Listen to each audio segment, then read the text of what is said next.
सरस्वती पूजा को लेकर गांव से लेकर शहर तक माहौल आध्यात्मिक है। जगह जगह कार्यक्रमों का आयोजन हो रहा है।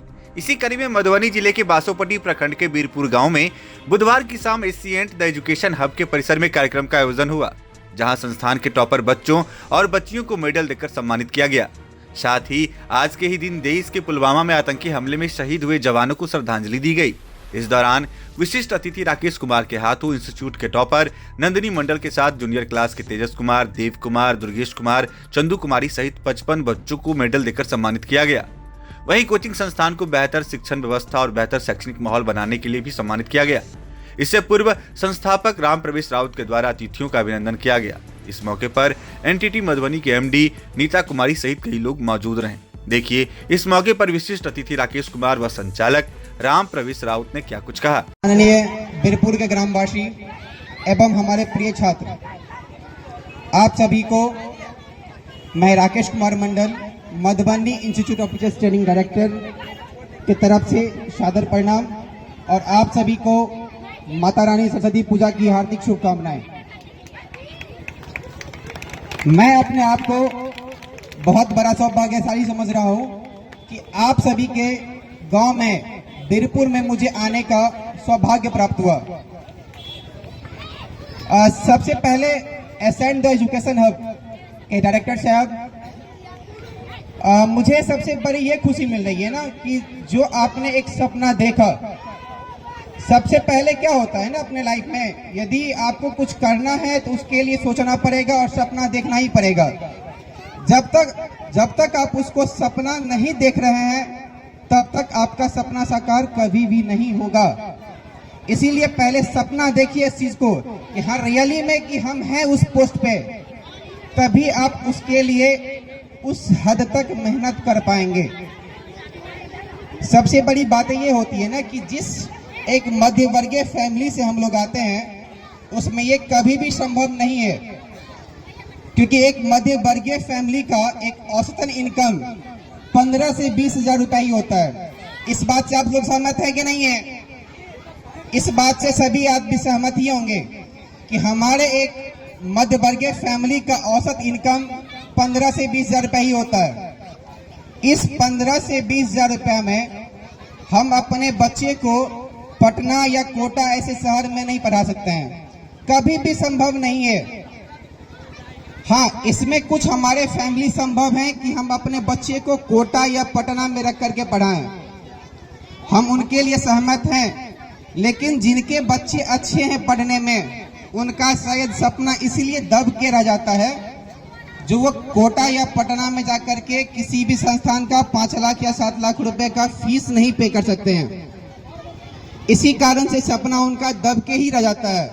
तो आज उसी सपना को साकार करने के लिए एशिएंट द एजुकेशन हब आपके बीरपुर ऐसे छोटे से गांव में जो बच्चे का इनिशियल फेज क्लास नर्सरी से लेकर के नीट तक का सपना दिखा रही है, वो एक छोटा सपना नहीं होता है। आईएएस और नीट एक विश्व का सबसे बड़ा टफेस्ट एग्जाम माना जाता है, जो कि ये सपना आपको अपने गांव में ही साकार हो रहा है। तो ये अपने आप को इस चीज के लिए आप लोग गौरवशाली भी समझिए कि अब नीट की पढ़ाई हमारे गांव में ही हो रही है।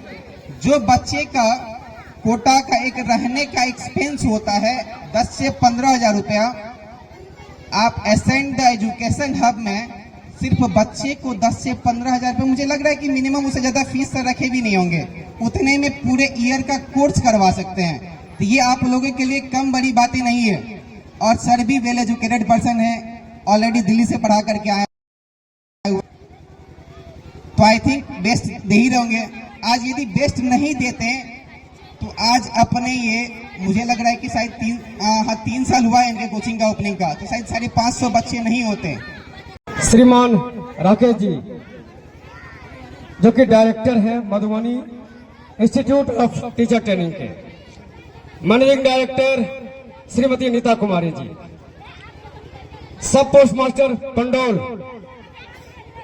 श्री मुकेश कुमार जी, और एशिएंट के पावन प्रांगण में मौजूद सभी अभिभावकगण, सभी बच्चे, मेरे भाई, मेरे दादा, मेरी माताएं, मेरी बहनें, सबको तहे दिल से इस प्रांगण में स्वागत करता हूं और वंदना करता हूं और आपके इस साथ का आभार व्यक्त करता हूं। आज इस मंच के माध्यम से हमने एक सपना दिखाने का प्रयास करना है, आपको एक सोच प्रकट करने का प्रयास किया है। सो कृपया करके अंत तक बने रहिएगा। हम लोग आज बहुत कुछ सीखने वाले हैं या शायद एक जीवन जीने वाले हैं। त्रेता युग तो हम वापस ला नहीं सकते, लेकिन कुछ पल के लिए हम अपने आप को फील कर सकते हैं त्रेता युग में। उस पल को जीने के लिए क्या आप मेरे साथ तैयार हैं? Okay, it means just as I how the just good. सबसे पहले मैं बात करता हूं हमारा सपना क्या होना चाहिए। सपना का निर्धारण ही हमारे लक्ष्य को तय करती है, और अगर हमने लक्ष्य तय कर लिया तो उसको खुद के अलावा दूसरा कोई नहीं रोक सकता। ये मेरा मानना है। मैं जानता हूं, अब जो चीज मैं जानता हूं आपको बताना चाहता हूं। एसेंट का शुरुआत एक छोटे से सपने के साथ ही हुआ था। मैं अच्छा खासा दिल्ली में कमा रहा था। I have been teaching since 1992। तो अच्छा खासा कमा रहा था, मोटिवेशनल स्पीकर भी था, सभाओं को रिप्रेजेंट करता था। लेकिन लॉकडाउन हुआ, सबको पता है क्या हुआ लॉकडाउन में।